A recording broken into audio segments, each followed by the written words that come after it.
सत साहेब पवन भगत जी, मैं दिल्ली से भीमदास बोल रहा हूँ।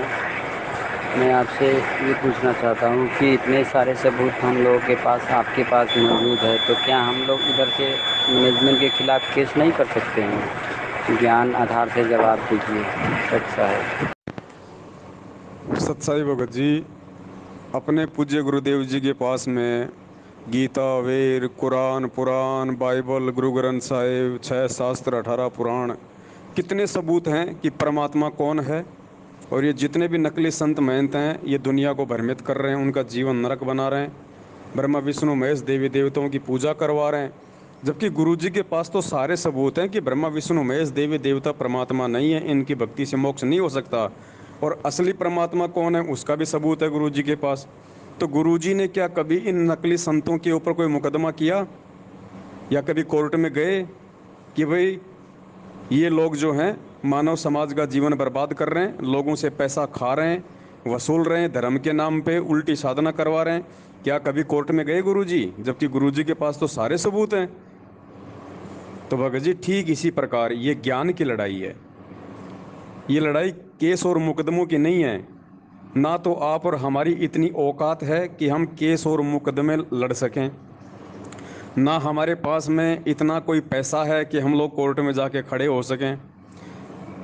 और कोर्ट में जाके खड़े हो गए तो ये मैनेजमेंट के गुंडे ले लेके लठ वहाँ पे गाड़ियाँ भर भर के आ जाएंगे। तुम कितनी बार तारीखों पे जाओगे?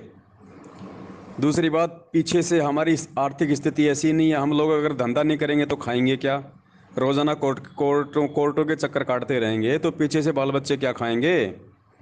तो भगत जी, ये अध्यात्म है और ये ज्ञान की लड़ाई है। इसको अंततः हमने ज्ञान से ही जीतना पड़ेगा। हम हारें या जीतें, हमें इसके परिणाम की भी कोई चिंता नहीं होनी चाहिए।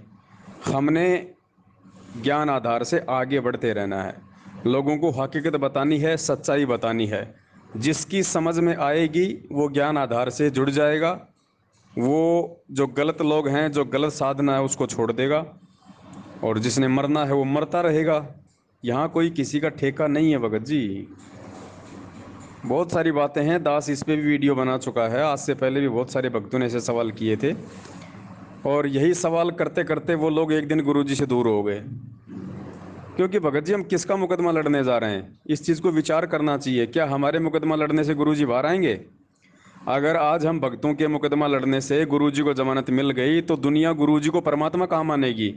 वो तो ये कहेंगे कि अगर भगवान था तो अपने दम पे आता, इसको तो इसके चेलों ने बाहर निकाला है, ये काहे का भगवान है?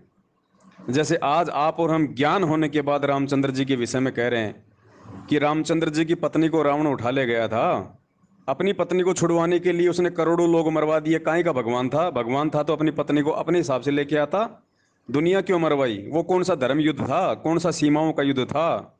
उसकी पत्नी को रावण उठा ले गया, अगर वो भगवान था, उसके बाजुओं में दम थी, तो अपनी पत्नी को अकेला लेके आता। रावण भी तो अकेला उठा के लेके गया था, कोई सेना थोड़ी लाया था। तो कल को गुरु जी के खिलाफ भी पूरी दुनिया यही बातें बोलेंगी कि यदि संत रामपाल जी भगवान थे, परमात्मा थे, हैं, तो अपने आप आते ना जेल से। उनके चेलों ने जमानत करवाई तब जेल से बाहर निकल पाया, काहे का भगवान है? तो भगत जी, हमने हर चीज़ को सोचना समझना पड़ेगा। परमात्मा तो अपने हिसाब से सारे काम करेगा, लेकिन हम जो है अपने कर्म खराब कर लेंगे इस तरह के गलत कदम उठा के। तो हमने परमेश्वर को परमेश्वर मान के चलना भाई। गुरु जी तो खुद अपनी वाणी में कहते हैं, भाई कर ले मुकदमा, भाई भाई कर ले गुरु वकील, मुकदमा भारी है। हमारा खुद का केस तो धर्मराज के दरबार में लंबित पड़ा है, और हमारा वकील हमारा गुरु बन के धर्मराज से हमारी जमानत करवाएगा, सतलोक ले जाएगा। हम किसकी जमानत करवाएंगे यहाँ पे? तो ये आज परमात्मा क्यों बैठे हैं, अब इसके रीजन बताने के लिए तो हम लाइव आते हैं कि भैया ये संगत का परमात्मा ज्ञान योग खोलना चाहते हैं, संगत को परमात्मा ज्ञान आधार से सद्बुद्धि देना चाहते हैं। अगर कोई लेना चाहे तो मैनेजमेंट से पीछे हटो, गुरु जी के परिवार वालों से पीछे हटो, ज्ञान आधार से जुड़ो, गुरु को परमात्मा मानो, अपनी भक्ति करो, संसार से विरक्त हो। बस सीधी सी बात गुरु जी समझाना चाहते हैं बरवाला कांड के माध्यम से। अब यदि हम ठेकेदार बन गए गुरु जी को बाहर निकालने के, तो भगत जी फिर हम कभी जिंदगी में बाहर नहीं निकल पाएंगे, क्योंकि फिर हम गुरु को मानुस मान लेंगे।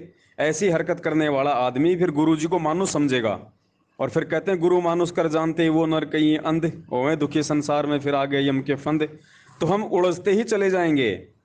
अगर हमने गुरु जी को अपने जैसा मान लिया या अपने जैसा ना मान के हमने ऐसी कोई उल्टी हरकत भी कर दी, गुरु जी के मुकदमे लड़ने की, गुरु जी को बाहर निकलवाने की, गुरु जी की जमानत करवाने की, भगत जी हम अपने जीवन को सत्यानाश कर लेंगे, जैसे मैनेजमेंट अपने जीवन को बर्बाद कर चुका है। तो ये परमात्मा है, ये अपने काम अपने हिसाब से करेगा। इसने हमें जो ड्यूटी दे रखी है वर्तमान में, हमने केवल उतना ही काम करना है मर्यादा में रह के, इससे ज़्यादा नहीं भगत जी। बाकी काम परमात्मा का है। सत साहेब, जय हो बंदी छोड़ के।